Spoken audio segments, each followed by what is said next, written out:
Brooke University, National Association of Student Councils, Big Brothers, Big Sisters, Penn State University, and NBC University. Would you please stand and welcome Derek? Everybody stand up, everybody stand to your feet. Everybody stand to your feet and clap your hands like this. Hey, clap your hands like this. Come on now, clap your hands like this. Clap your hands like this. There you go. Clap your hands like this. Oh, hey, repeat after me. Everybody say, ooh.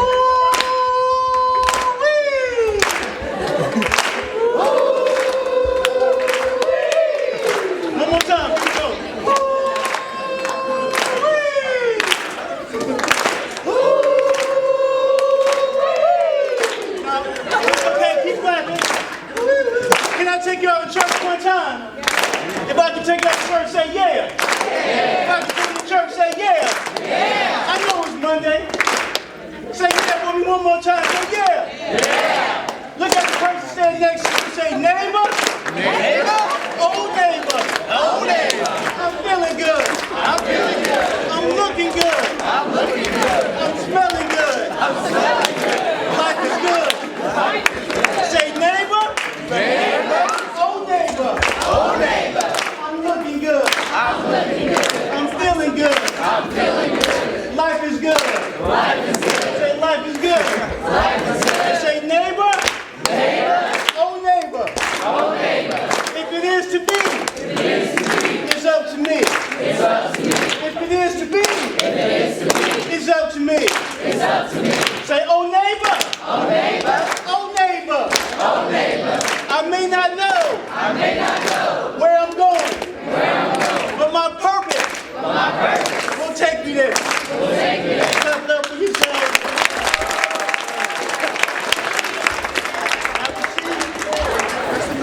I was just like, you sorry. Oh my goodness. I was like, why are you looking? Such an honor to be here. Just want to thank your senior for all her hard work getting me here. So please clap it up for her one time. Please. You know, I drove all the way from Cincinnati, Ohio early this morning. I would say I was pretty paranoid about traffic and weather and all that. I know it's only a 2-hour trip, but I left my house at 6 a.m., got here at 8, was marinating in Starbucks down the road about a mile because I wanted to make sure I was here and ready for you all today, because you all here are exhibiting such vision and leadership just by being here. What our previous speaker just said about just being in the building, that's kind of half the battle. How many students do you all know who probably could have taken advantage of this opportunity today, but who aren't here? That's almost every other student in your school, probably. So the fact that you guys are here means that you all have something inside of you that's special, that you want to bring forth. And every last one of us here today, every one of us who are presenting, who are speaking, who are doing a workshop, every educator who's here has a vested interest in your success. But you have to be even more invested than we are in your success. So what we're going to talk about today, the whole theme of this is owning your future, own it, right? So when we think about the future, that's something that's what? In the distance, right? So today we're going to talk about vision and achieving a vision for your life. In fact, it's called Seeing, Believing, and Achieving Your Vision of Success in School and Life. That's what we're talking about today. Raise your hand if you have a vision for your life. If anyone here has a vision for your life, raise your hand. All right. But you know what? We're going to get into that, but I think it's only right that I give you guys some information about my background. Tell you who I am, where I come from, how I got started. So if I can take y'all way back, say Derek, take us way back. Derek, take us way back. All right, you asked for it. So, what y'all laughing at? You laughing a little bit too hard over here. So that's me at 6 years old. Y'all can tell I love Superman. Even today, I love the Man of Steel now, like today. If I could walk around with red drawers and blue tights, I would probably do it. No, I wouldn't do it. But I love Superman even back then. But when you look at that kid back then, looks all sweet, innocent, and all that, you would never think that that kid would get into any type of trouble or mischief, right? Just about look at that smile, right? So I was what you guys would call a latchkey kid growing up on the west side of Chicago. How many of you guys know what a latchkey kid is? That's where, some of us know, that's where you go to school during the day, and maybe you get home, and your mama gives you like a shoestring or something with the house key on it, and she says, you get in the house, and when you get in the house, you better not lose that key, you better not have no friends over, or it's me and you. Like, yeah, that's, anybody have a mama like that? Okay, all right, okay. Some of y'all can relate to what I'm talking about. But it's also the type of kid who spend a lot of time alone, at home, without any adult supervision. So when you give kids that type of freedom, they're bound to get into some mess. So I was no different. So let me tell y'all a quick story. So, come home, it was summertime, and my mom would go to work in the morning, and she would usually get off of work around, I don't know, about 3 o'clock. And she would get home around 4. And I had her scheduled out. So I knew when my mom went to work, when she went to lunch, when she got off, and when she was going to be putting that key in the door to come in the house. So, had my best friends, Butch, Rob, and Juice. Y'all laughing at my buddies, man. All right. Yeah, Butch, Rob, and Juice. Those are my 3 best friends when I was growing up in Chicago. So I said, listen, my mom goes to work in the morning. Why don't you all come over? We'll play some video games. We'll throw some Pop-Tarts in the toaster. You know, we'll drink some Kool-Aid, the red kind, right? You know, or some Weilers or something like that, right? So we was having a good old time. Like, we watching movies, playing video games. We eating all the Pop-Tarts, all the Hot Pockets in the house. And so we was having a good time. All of a sudden, around noon, I see a really familiar shadow walk past the front window in my house. And I'm thinking, oh, it's probably the mailman or postal person or something like that. Can't be my mom, because she doesn't get off work for like another 3 hours. I got time. I'm good.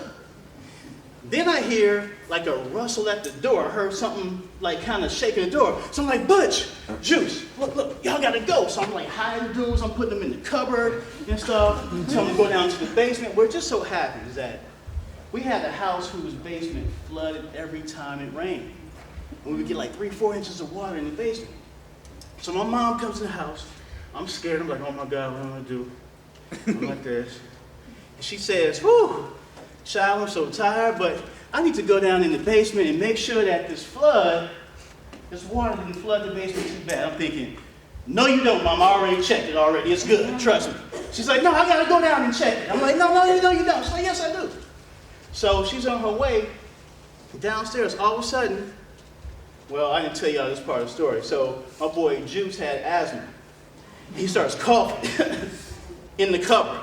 So Juice runs out, Butch runs out, Rob runs out, and I'm thinking, shoot, I'm running too, I'm going, right? So, now I gotta tell you something about my mother. She was not athletic in the least.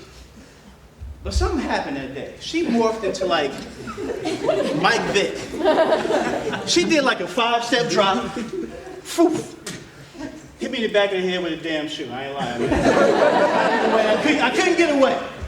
So, anyway, it's a little bit of my background where I came from. A little bit of story about my mom. Now, most important thing though is now where I am today. Speaking, writing, doing all those different things are great. But the most important thing I am right now is a husband. So, yeah, there you go. So, in March of this year, we'll be celebrating our first anniversary. I got a really funny story to tell you. So, I remember the day I was going to propose. I knew about 6 months ahead of time. I had my 2 older sisters involved in the whole little caper. It was going to be a secret thing during like Memorial Day. We always had like cookouts and stuff. But I'm thinking, I'm just going to make it seem like it's a regular, everyday cookout that we always have every single year. She's not going to suspect anything, you know. So, set it up beautifully. And we all had about 20 of my closest family and friends in the house. And we gathered everyone into the dining room. we're all in like a circle.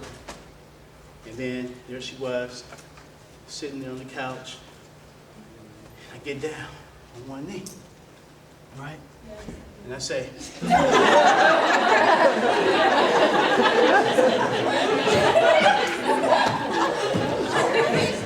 I said, in fact, let's role play. Why don't you play my fiance? It's my homegirl China right here. Yeah. China, what's up, baby? How you doing?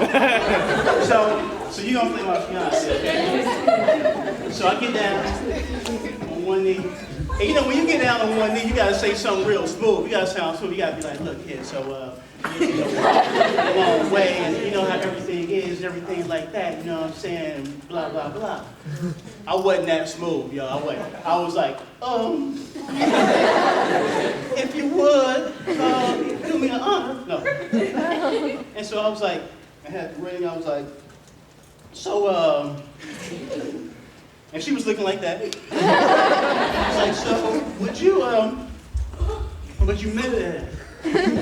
She was like, huh? I said, where you been at? Then she did this. She said, oh my God. I had her hands like that, right? Covering her face. I said, so, babe, will you marry me? You know, and everything. And then she's just like, like boo-hooing, just tears, waterworks. And I'm like, oh, we married. This went on for about 2-3 minutes too long. And I was like, baby, no, I'm sorry. I did not hit my fiance. Right? But eventually she said yes. But here's the thing, man. If you guys, anyone here ever gets a chance to propose, your voice is gonna crack. If you ever get proposed to, you will be like, trust me. It's gonna happen, all right? So this is letting y'all know. We're talking about vision of the future. That's a vision in the future for you, all right? So, moving on. So, I gotta tell you guys a really, really important story. But I need y'all to get involved in this story. And here's what I'm gonna do. What I'm gonna do is, I'm just gonna sit in this chair. What I need everyone to do is making sure that you're facing me, and then on the count of 3, when I say 1, 2, 3, I just want you to scream in my direction. Hey, you're a little bit too happy. You're looking like, yeah, word. Right. So, on the count of 3, you're just gonna scream. Just gonna just let it out. Just, ah! Okay, if y'all can do that, say yeah. Yeah. Say yeah. Yeah. All right. So here we go. Count of 3. Count of 3. 1. Oh, by the way, you're gonna keep screaming until I give you the fist. Then you're gonna stop. Okay? All right. So, 1, 2, 3.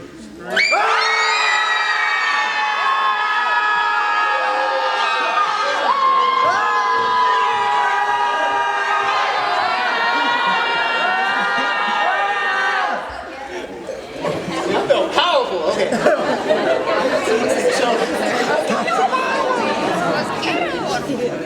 y'all might be wondering why I had you do that. No. The reason why I had you guys participate in that while I was sitting there with my eyes closed and looking kind of peaceful or whatever. So, and the significance of the picture behind this is this. So, back in 1997, I was in college at Chicago State University, and I was an athlete. I played baseball and basketball. I'm in school. I know y'all looking at me today like this dude look washed up. He ain't playing no sports. No, I really did, for real. And I used to be pretty decent.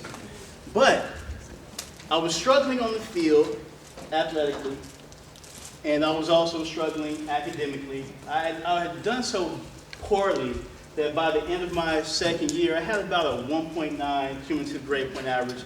And when you get those types of things, it puts you in what's called academic probation. Does anyone here know what that is? Please tell me you don't. Say you don't know what it is and you don't want to find out.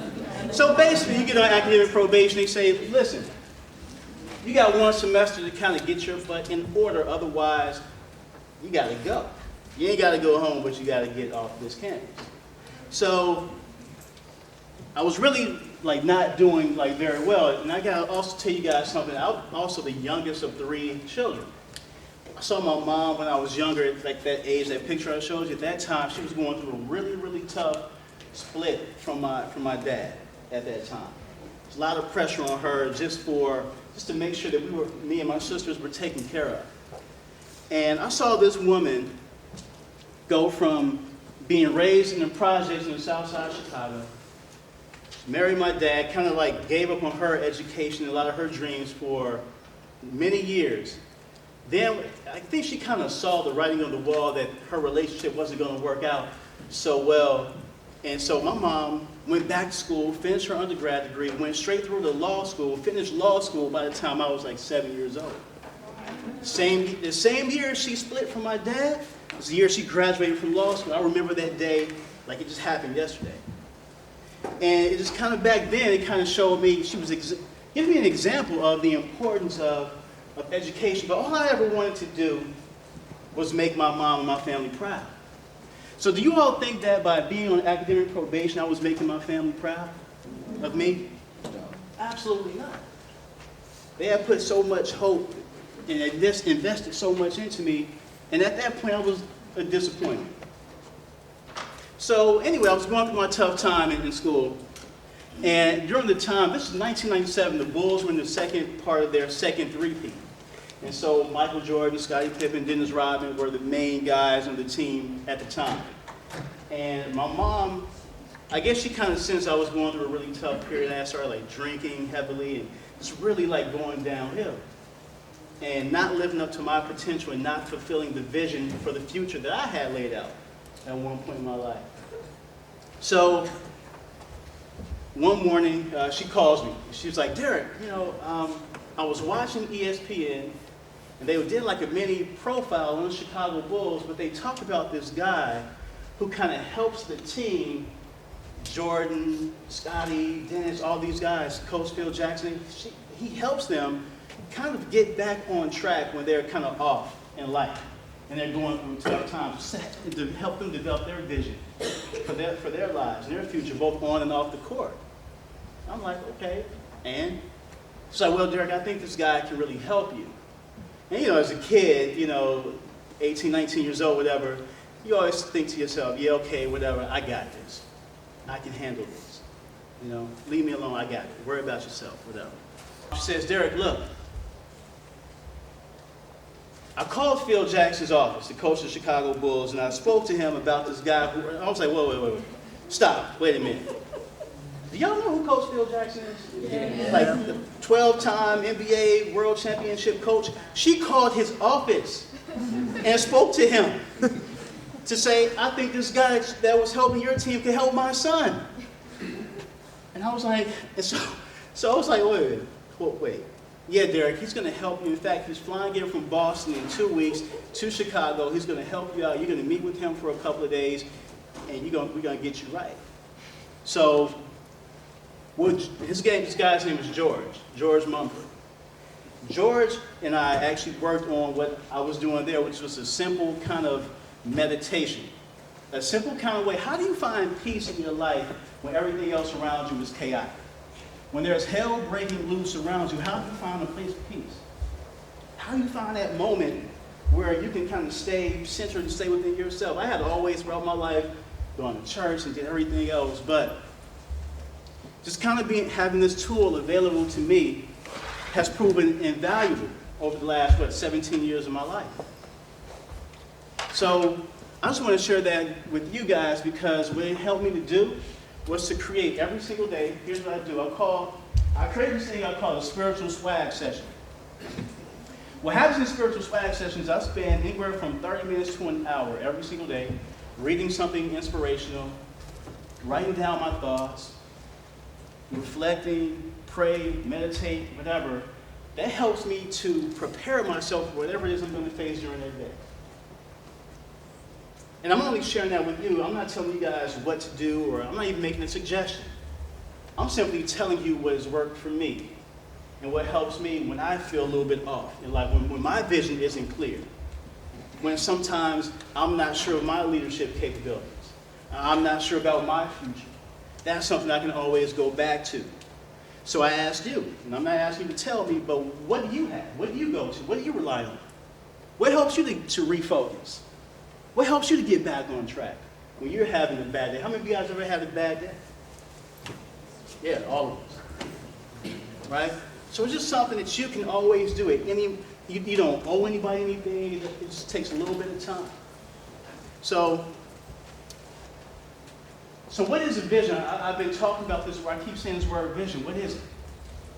So if we look at the dictionary, vision is being able to sense things with your eyes, right? Your sight. But what I think is most important about a vision is that when you have a true vision, especially as young leaders like you guys, everyone take your right index finger, put it up like this, and point here. When you have a vision, you're able to experience your future with your mind's eye. That's the beauty of having the vision. You're able to experience your future. What does it feel like? What does it look like? How do I appear in that particular vision of my future? So what is it? Well, this month, Black History Month, we're going to hear the word dream a lot because of why? Absolutely. So who can tell me what's a dream? Who can tell me what a dream is?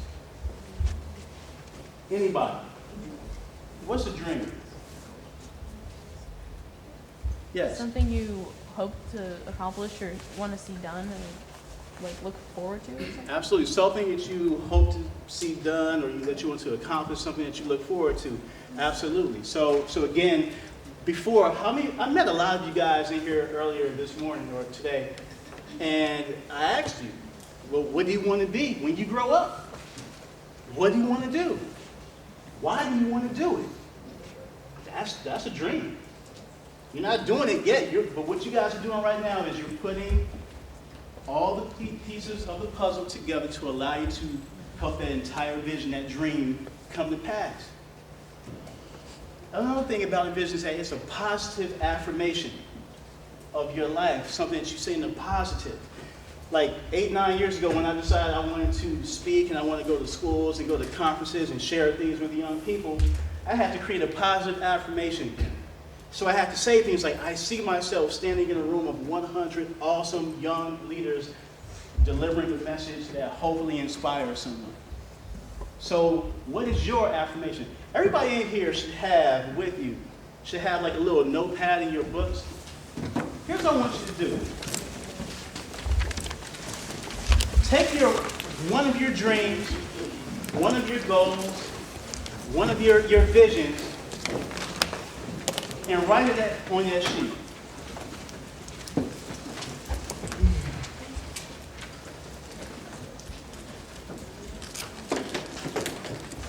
And be very specific about what that one goal, dream, or vision is.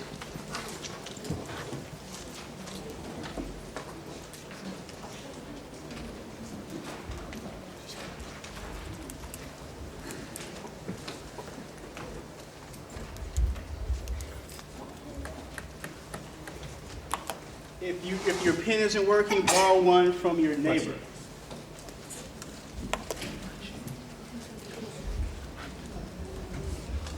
Next thing I want you to write on your sheet, after you've written your one dream, your one goal, your one vision, write down why.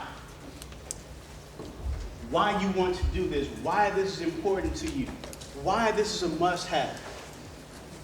I believe that having a why or a purpose is one of the most important things any one of us can have in our lives. Sometimes when we get lost, we can always go back to our why, to our purpose. Why I want to do this. Why it's important to me.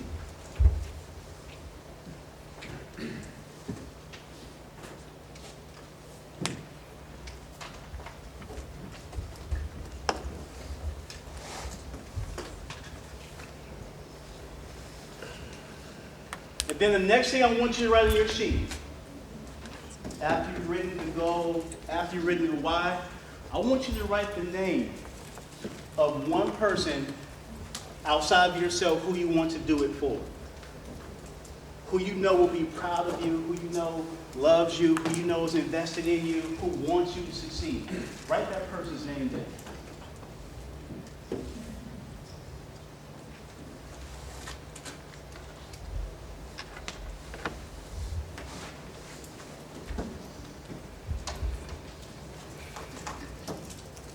And now,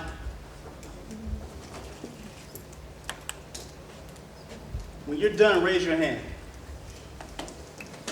I need one strong young person who's willing to come up here and share with your peers your dream, share what you wrote. Oh, my man Luis. Hey, everyone, give it up for Luis.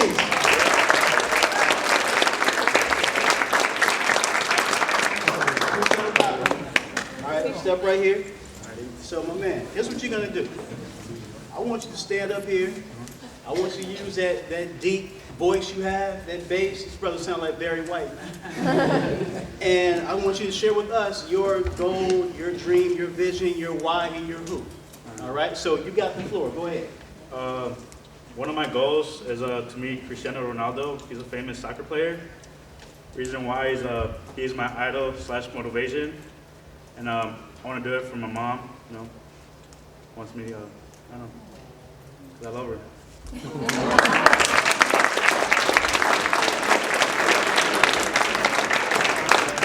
Now I need one strong young lady. I need a lady. Who do I want? Who really wants to come up here and share? Oh, she stood up. Yeah. When you stand up, you got it. Give me something down low. Boom. All right. So, what's your name? Kiera. All right. Same deal with you. Your goal, your why, and your who. You got it. One of my dreams is to become the best pediatrician ever. I want to do it because I have a passion for kids and I love science. I love science. And I want to do it for my mom and my best friend, Joshua. He passed away.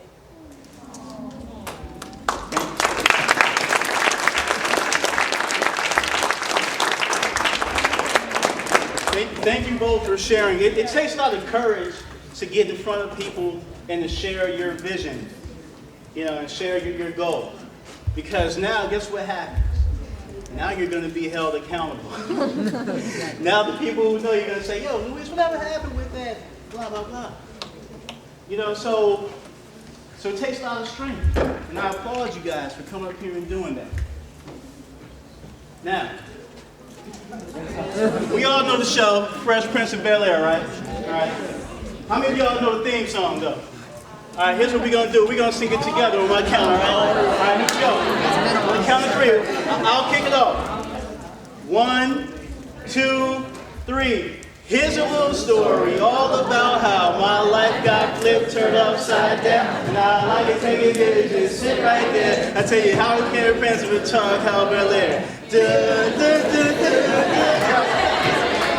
Right. Do y'all remember, what was Will's best friend's name on the show? What would happen when Jazz came to the house and he pissed off Uncle Phil? Right? Right? He gets thrown out.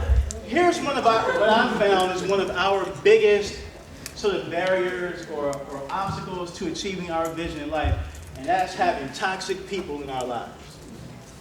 People who kind of drain you, who suck your energy, who frankly make you sick, right? Or who can. Or guess what? It can even be people that you love, that you care for dearly, who don't realize that they're draining you or that they're being toxic. So here's what I want to do. I came up with this thing called PASS. It's to help you guys. I want you all to write this down in your sheets. I think this is important too.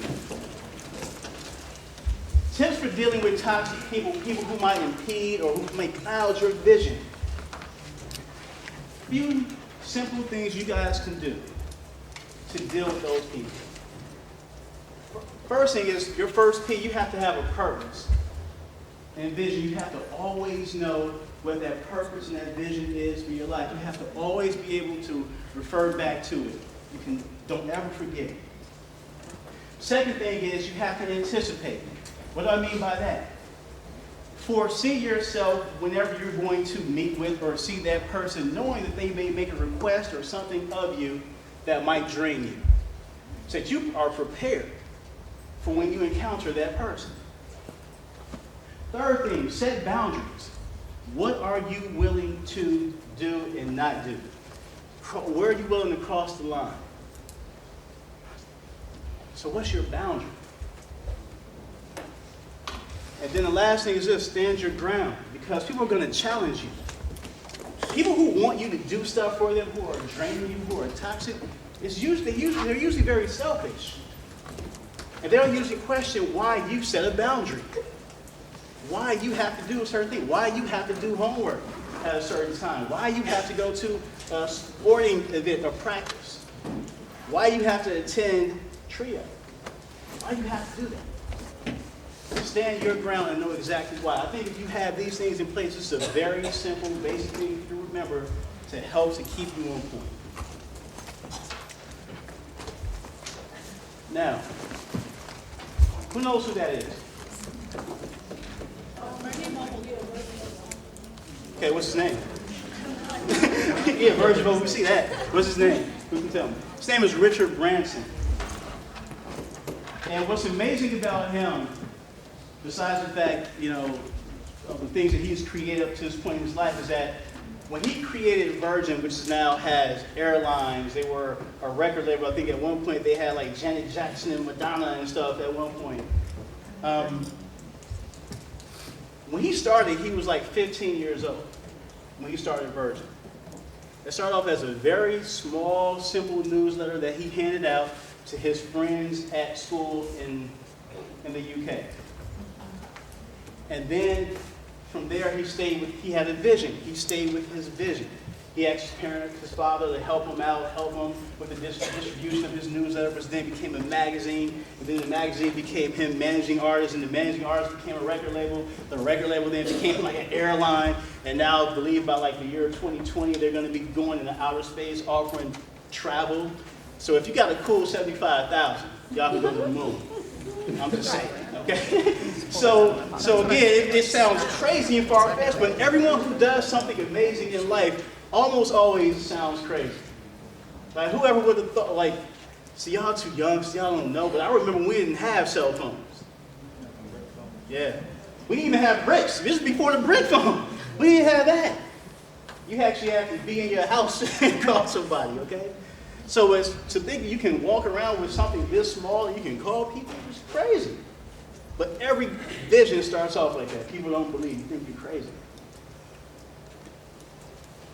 I gave y'all a little help. Her name is Majora Carter on this one. Majora Carter is someone I met when I was living in New York City a couple years ago. And she started this initiative called Sustainable South Bronx. Because there's a very small sliver of the South Bronx in New York where it's basically a dumping ground for all the city's waste in garbage. Or for a big portion of the city's waste in garbage. And so all of these kids and other people in the neighborhood and the surrounding area were coming with asthma and all these respiratory ailments. And the environment was just so harsh. So she said, well, what if we can just start with a small block, like a park, and we just clean it up, and we get the trash out, and we put in some ways to allow for clean running water, and we plant trees, and just do different things to beautify the environment. The next thing I know, Sustainable South Bronx then turns to a national initiative where she's now able to take that. She went from having one block to now running a national organization where she consults big corporations and government agencies on what they can do to beautify their neighborhoods and their cities and their states, all starting from one simple seed of faith. Just a little bit of vision. Just a little bit. And this person. So, we all kind of know Tyler Perry and Medea, right? How many of y'all knew that he was homeless, sleeping in his car when he made his first play? He was basically bankrupt, living out of his car. And now what is he doing today? He has his own studios in Atlanta. He has TV shows, he has movies, he has plays, everything. giving people opportunity. He started from a place where, frankly, if you looked at it with your physical eye, you sensed it with your physical eyes, you couldn't see him being able to do this. He couldn't really see it. So remember we did this earlier? You point to your mind's eye, being able to visualize that experience and seeing yourself in the place where you aren't today. It's key for him and for all of these people up here. So, back when I lived in Chicago when I was in college, and I used to intern for this company, what's now today the United Center, but back then it was Chicago Stadium. It's where the Chicago Bulls and Chicago Blackhawks played their games.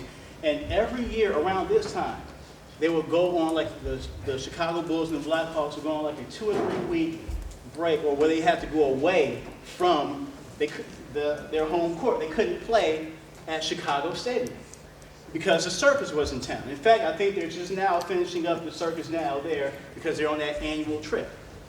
So I was an intern. I remember I walked into Chicago Stadium, and upstairs they had like elephants and different things. And I saw this one elephant that was like tied to it, had like a little rope around his like arm, and he was tied to like a stake in a little bed of like sand.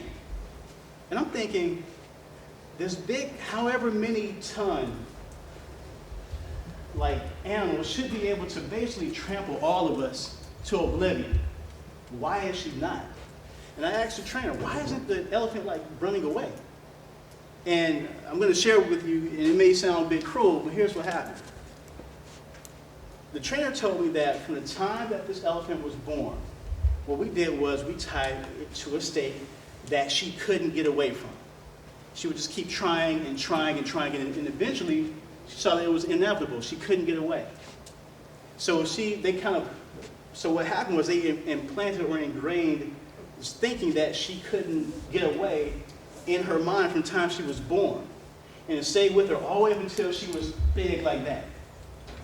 So the reason why I'm telling you guys is because sometimes when we're young, people say things about us that frankly aren't true, but they hurt us and they stay with us for years. And we don't get over those things. So raise your hand if anyone's ever said something about you that hurt you, that stayed with you for like weeks, days, years, months, whatever it is. Now keep your hand raised if you've ever said anything about someone to someone that may have also caused that type of hurt. So the important thing with us, especially as young leaders, is we have to be careful of our words and our actions when dealing with other people. Because not only are we hurting our vision, guess what? You're impeding the progress of someone else. Your job as young leaders is to bring people together to empower them to achieve more than what they thought was possible. To put people in a position where they could probably be more successful than what they thought was possible. But our words and our actions can have us in that type of position where 20, 30 years later, we're still wrestling with the same things from the time we were small. All right? So here's what I want everyone to do. I want everyone to stand up for me. Everyone to stand up.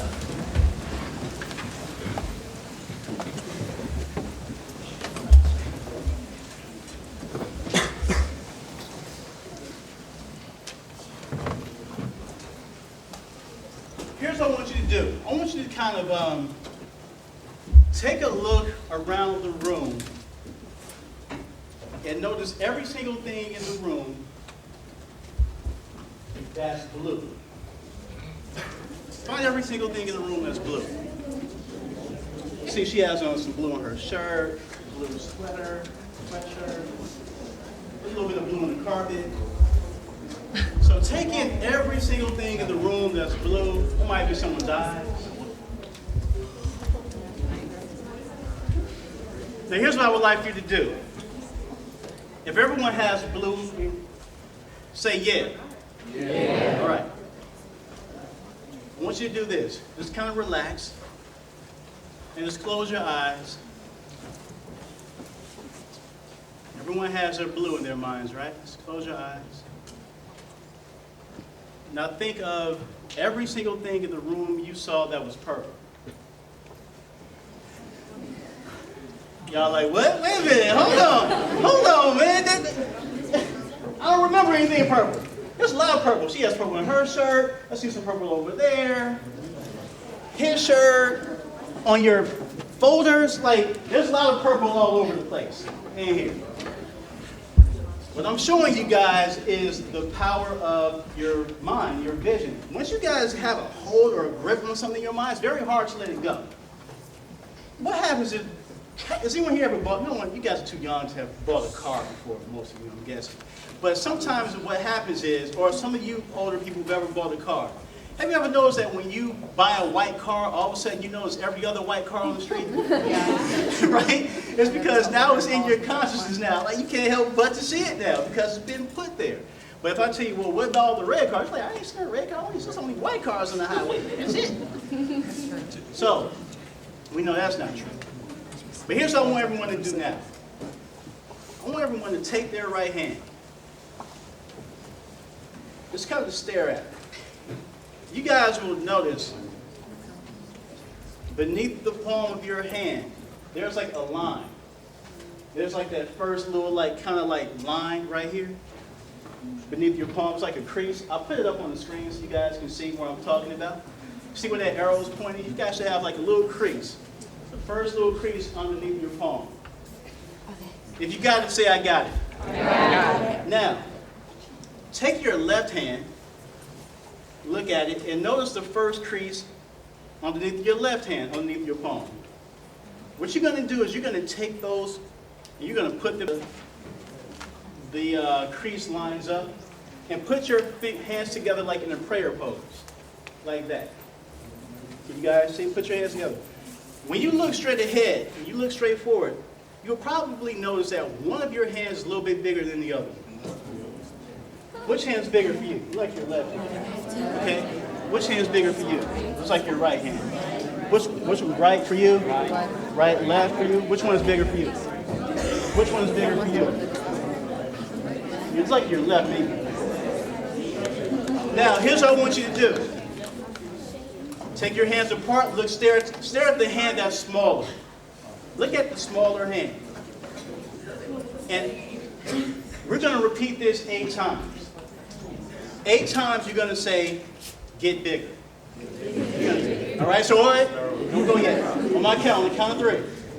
All right, here we go. 1, 2, 3. Get bigger, get bigger, get bigger, get bigger, get bigger, get bigger, get bigger, get bigger. Now take that small hand and put it back with your left hand. You'll probably notice it's growing a little bit. It looks a little bit bigger than it did.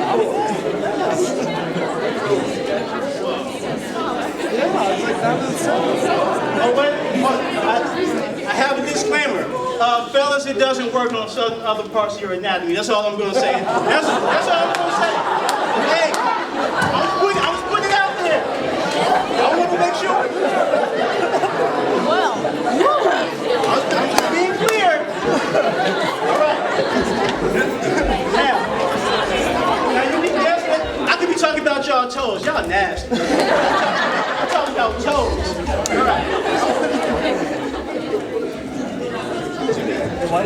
So what we just did was we showed the power of you guys' words and your thoughts to be able to create your life in a very small sample, a very small example.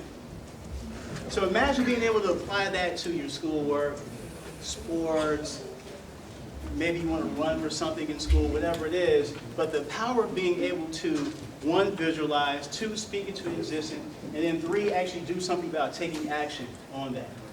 So never ever think that you don't have the power to change your life, you don't have the power to improve, that you can't achieve your vision for your life. I just showed you right then and there that you can do it. Now, let's get this. Do now. Stay standing. Everyone, just kind of just relax your shoulders a little bit. You know, just kind of just bounce with me for a second. All right, just kind of bounce. All right. Now, here's what I need you to do. I need you to get some like space between you and the next person, as much as possible.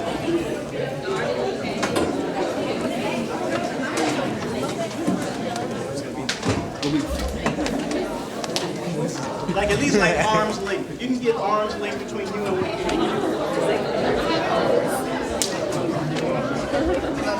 all right. I'm gonna stand on the chair so you guys can see me. All right. So here's what I need everyone to do. Take your right arm and put it out in front of you like this. And then on the count of 3, you're gonna twist over your left shoulder as far as you can go, all right? As far as you can go. 1, 2, 3, twist and stay there. And now look at the very end of your fingertip and note, come back, relax your arm. Here's what I want you to do now. We're gonna twist again. But this time what you're going to do is, you're going to recall the object or the person, whatever it was that you were pointing at when you were over your left shoulder, and imagine yourself going twice as far beyond that. Imagine yourself going twice as far beyond it, well beyond that. All right, if we can do it, say yeah. Yeah. All right, so here we go. Put your right hand out. And remember, now close your eyes and think about the object or the person or the thing that you were pointing to over your left shoulder. And this time, on the count of 3, twist is well beyond that, twice as far. Here we go. 1, 2, 3, twist as far as you can go.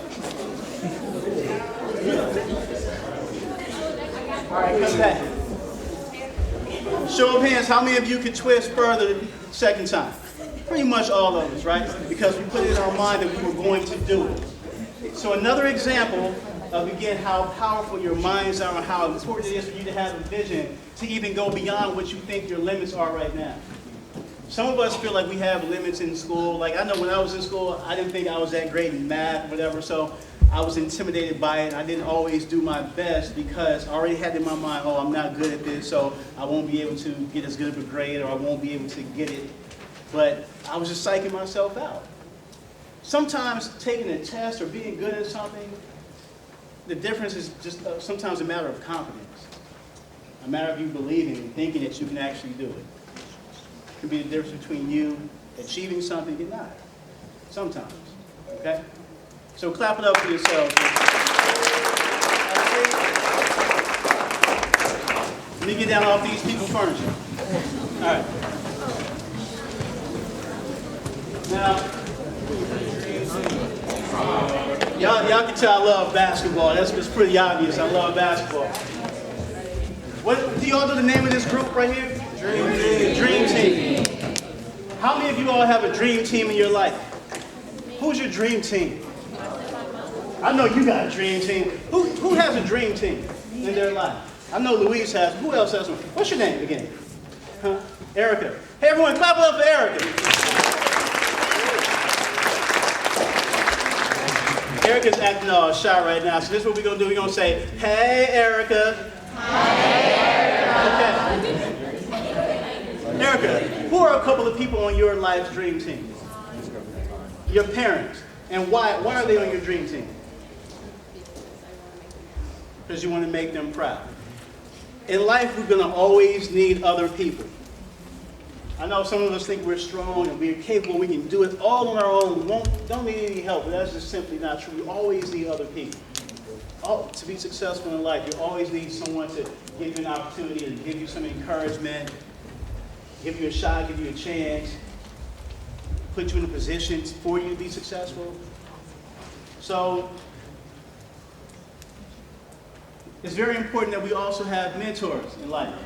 We have people we can look up to. So I want to give you guys a couple of famous mentor-mentee relationships. So Oprah and Dr. Maya Angelou. Famous mentor-mentee relationship.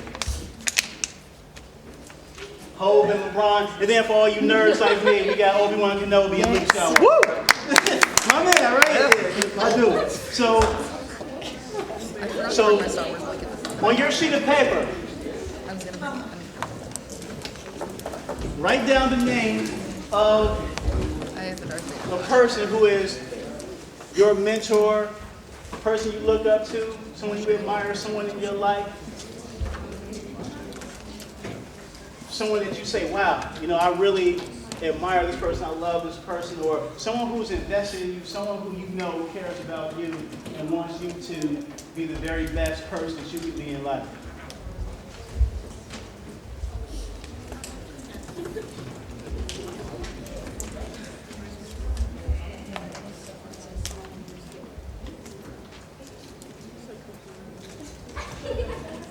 Got a few minutes left. Now, find a blank sheet of paper on your notepad.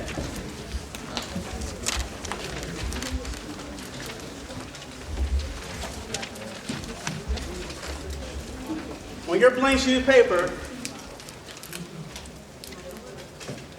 write down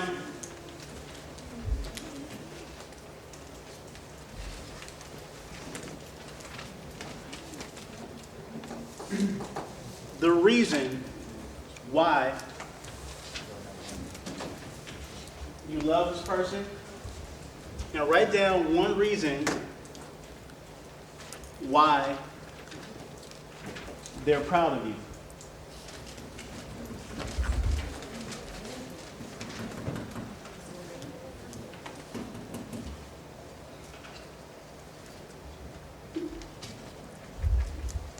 Take like 1 minute.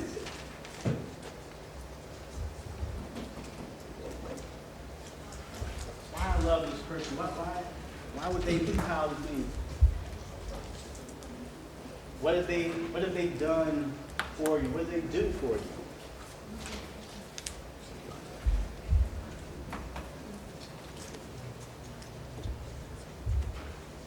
Also, maybe write down why you're grateful for them.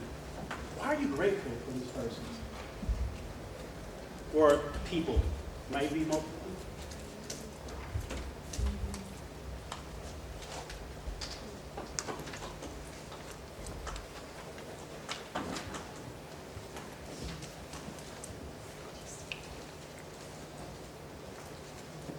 Got 30 more seconds.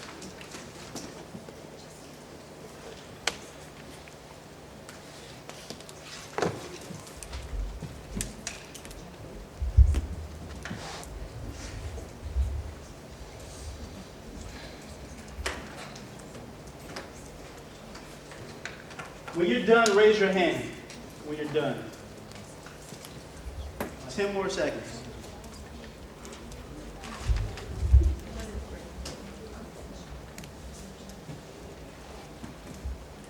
All right. And 5, 4, 3, 2, stop. Here's a challenge for you. On that sheet of paper that was once blank and you wrote down a person's name, why they would be proud of you, what they do for you, why you love them, why you care about them. Challenge for you is to now give that sheet of paper to that person.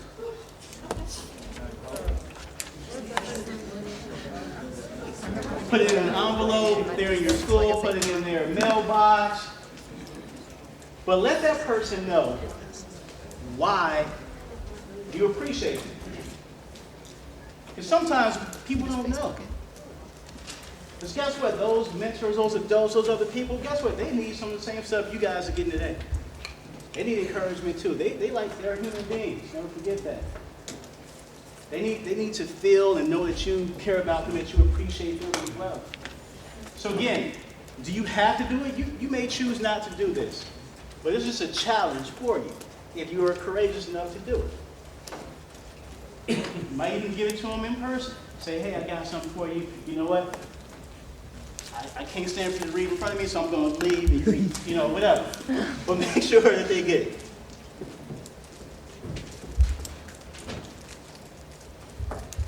All right. So I'm going to leave you guys with one last story. So the woman in this picture, her name was Osceola McCarty.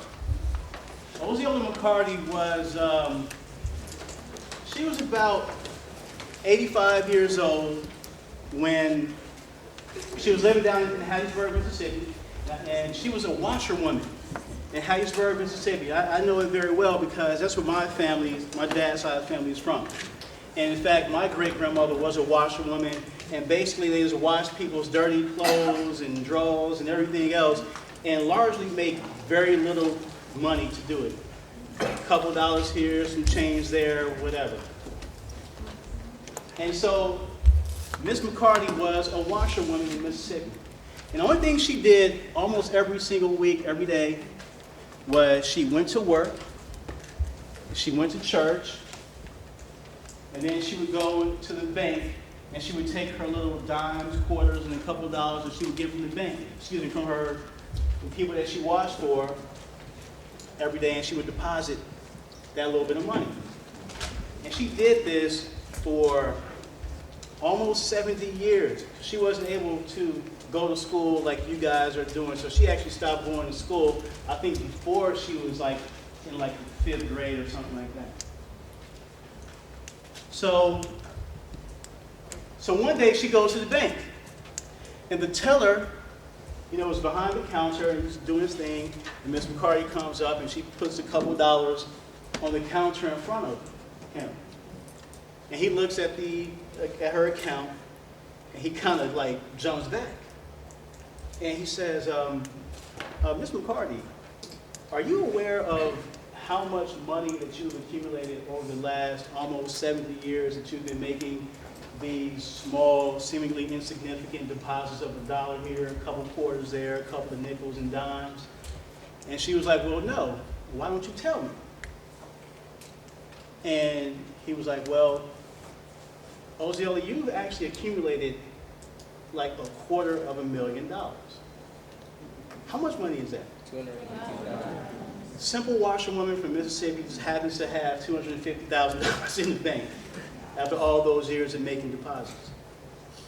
So she was getting near, her health was fading. She knew she was getting near the end of her life. And he said, listen, what do you want to do with this money? She was like, I don't know, I haven't thought about it, even though I had this much. But she really didn't care so much about the money. So he was like, well, what would you like to do with, kind of think about it. He said, I'll tell you what, why don't I help you out? He reaches in the drawer, he takes out 10 dimes. He said, these 10 dimes represent your money. They represent 100% of your money. And I put the dimes on the counter. Why don't you tell me what you want to do with these dimes? She's like, okay, I think I can do that. So she took 3 dimes and said, you know what? These 3 dimes represent my couple of nieces and my nephew, and I want to give them some money to allow them to have a good start in life and to go on and do, be educated and to live a good life. He was like, okay, I can do that. She said, oh, this 1 dime, what I would like to do is give it to my church because they fed me spiritually all these years, and I just want to do something to help them out. He was like, okay, I can do that. She's like, well, what about these last 6 dimes here? What do you want to do with these? She was like, you know what? I got something in mind. Let me get back to you. He was like, okay, fine. About 2-3 weeks later, the University of Southern Mississippi in Hattiesburg, the president's office receives a check in the mail for over $150,000 with a simple handwritten note attached to it that said, take this money and start a scholarship fund for African American students who still know how to dream. This is a woman who, again, didn't go to school after 5th grade. She never had any children of her own. She didn't marry, even though at 87 she did say she was still looking for a good man. So a person like that, how many of you all think, based on that story, that the little things don't matter? I mean a lot, huh? Never feel like the contribution that you guys are making to your organizations, your schools, your communities, your neighborhoods, don't mean anything. And I don't know about y'all, but if I found out I had $250,000 in the bank, I'd be like, dang, son! All right. I'm sorry, I'm silly. All right, never mind. All right, let's move on. So, anyway.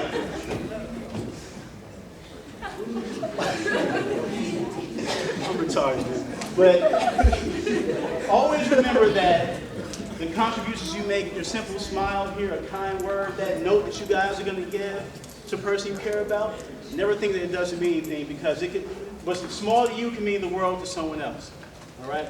So thank you guys very much. Have a great rest of your day, and thank you.